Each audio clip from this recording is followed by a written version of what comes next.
I've been on YouTube for over 2 years at this point, and during my journeys to the comments section, there has been one comment that's appeared more than any other. It's a comment that I've also found in a lot of the polls I've run. The sentiment is essentially this: the politics of Hollywood is having a negative effect on the stories they're creating. This is a topic that I haven't felt a deep need to talk about since, to some extent, it is what it is. Artistic people tend to gravitate towards a more progressive way of thinking, and Hollywood is no exception. With that said, there have been two news stories over the past few weeks that have shed some light on the problem, so it felt like a good time to give my comprehensive take on politics in movies and how it's contributing to Hollywood's slow and strange death. So, the first order of business is laying out how Hollywood's political ideology appears in the movies they produce, and there are really two structures. The first is the conceptually political movie, movies that you can look at the poster or read the plot and know that you're getting into a story with a political agenda. A couple examples would be On the Basis of Sex, a film about Ruth Bader Ginsburg, or movies that focus on a young woman's journey to get an abortion, on Pregnant or Never, Rarely, Sometimes, Always. These are movies that you would expect Hollywood to occasionally produce. They love Ruth Bader Ginsburg, they love abortion, so why not put out the occasional story for those who agree with their perspective? And if you aren't a fan of abortion or the late Supreme Court Justice, you can just avoid watching the movie altogether. Not a big deal. It's difficult to say if the number of these conceptually political movies is increasing. I suspect it has been, but a study would need to be done to confirm that suspicion. On a personal level, these movies rarely appeal to me, but that is not to say that they don't sometimes feature artistic brilliance.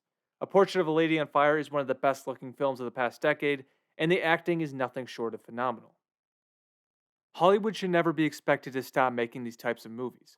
Again, they've always gravitated toward progressive politics, and some filmmakers believe these movies can help people understand their perspective.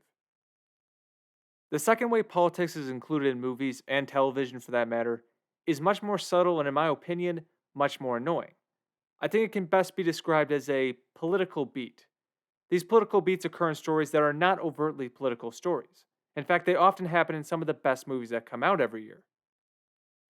Nocturnal Animals was my favorite movie of 2016, and I find myself watching clips from it on a regular basis, but it does include one of the worst political beats I've ever seen in theaters.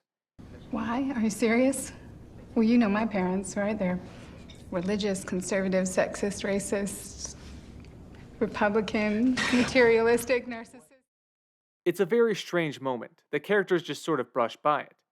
This fact about her mother serves no relevance to the story as a whole, but Tom Ford included it because he believes that Susan's mother is a common character in American life that needs to be called out.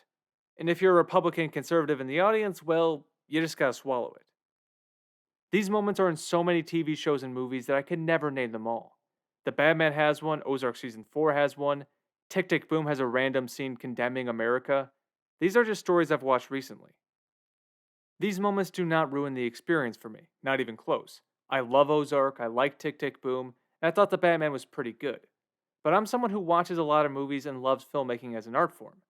But many people who casually watch movies are not interested in taking random cheap shots that have no relevance to the story whatsoever. For me, these moments are more sad than anything because if you think about it, movies are one of the last communal experiences left. It's really the only communal art experience outside of the theater. Hundreds of people don't watch TV, read books, or look at paintings together. But at a movie theater, people actually gather to experience a story in real time. And that's a really awesome thing. Cinema Paradiso, one of the best movies from the 80s, is all about this: the magic of the big screen and its ability to bring a community together, at least for a short time. I just cannot fathom why filmmakers nowadays are not just willing, but excited to needlessly remind the audience of the political divides that await them when they leave the movie theater. More than anything, it's a waste of their artistic talent. Political beliefs do not need to be smuggled into movies. There are so many avenues to express them nowadays, especially with social media, and the filmmakers do just that, but for some reason, they can't show any restraint in regards to their movies. And I just can't understand why. But these political beats are not only restricted to the movies Hollywood puts out, they also cannot resist implanting them in their award shows, which brings us to the Academy Awards. The host cannot go literally 5 minutes without morally condemning Florida's parental rights and education bill, labeled by Hollywood and many others as the Don't Say Gay bill, despite not including the word gay in the text. The Oscars is intended to be a night celebrating filmmaking, and I'm one of the 10 people who still watches it just to see remnants of its former self. But just like the political beats in the movies, the political beats during the Oscars served absolutely no purpose. It was moral posturing of the highest order that was intended to alienate those in favor of the legislation. But the same people who claim to represent our highest ethical values, the same people who claim to be fighting tooth and nail for marginalized groups, did not hesitate to give a standing ovation to a man who had an hour prior assaulted one of the ceremony's presenters. It was one of the oddest scenes I've ever laid witness to, but it's hard to be too surprised given the fact that Roman Polanski, a child rapist, was given a standing ovation in 2003.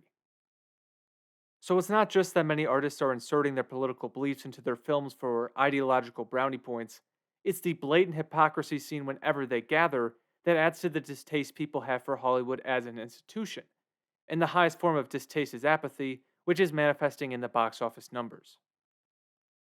But the ultimate sign of politically induced decay was revealed last week when footage was leaked from a recent Disney executive meeting. Disney is the biggest movie producer in the world. Disney movies generate the communal experience that I mentioned earlier better than anyone else. I love being in the theater for movies like Infinity War and No Way Home because it was a cultural event. Hundreds of people were sucked into the same world, and it was a lot of fun. That's why it was so difficult to hear Disney executives discuss how their political ideology has become a core consideration when it comes to creating children's content. And I want to use the League Zoom meeting as a launching point for the final way politics is hurting Hollywood. So, kind of the only way to have these like canonical trans characters, canonical asexual characters, canonical bisexual characters is to give them stories where they can like be their whole selves. At one point, one of the executives said that they wanted 50% of Disney characters to come from underrepresented groups, namely characters from racial minority groups or the LGBTQ community.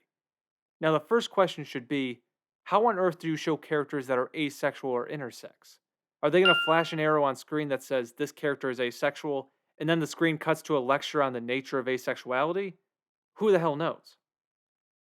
But aside from trying to promote certain values, the 50% idea shows something fundamentally wrong about the way these people view stories and human nature.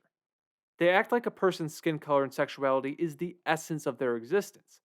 They seem to think that black people can't connect with stories involving white characters, and gay people can't connect with stories involving straight characters.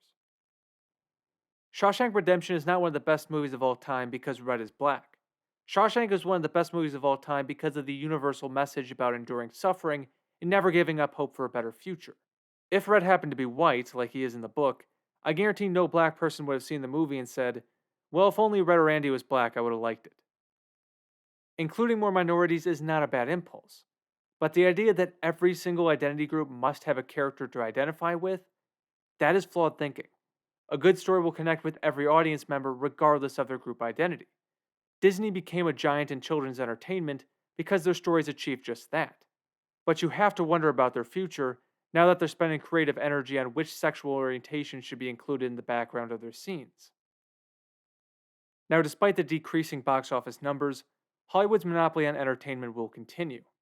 Efforts to create other options have been popping up lately, namely Ben Shapiro's The Daily Wire, but I'm not sure The Daily Wire and others who attempt to enter the entertainment space will be able to hire the talent necessary to make truly great movies. The best movies will always be the product of a brilliant director who has a carefully crafted vision, and there are just not many of those directors left. And I can't imagine any of them would work with a politically stigmatized producer, although I could be wrong. I don't think 2021 was a bad year for film. In fact, I think it was one of the best in a while because there are a lot of great directors putting out movies.